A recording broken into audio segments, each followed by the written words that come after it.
نیک اعمال کے قبول ہونے کی فکر کریں۔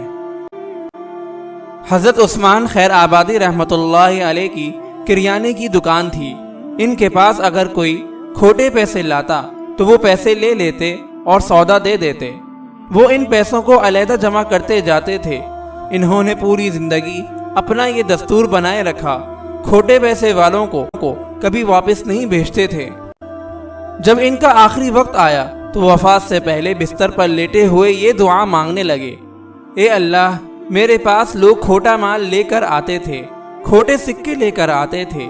اے اللہ، میں تیرے بندوں سے کھوٹے سکے قبول کرتا رہا، آج تو بھی میرے کھوٹے عملوں کو قبول فرما لے۔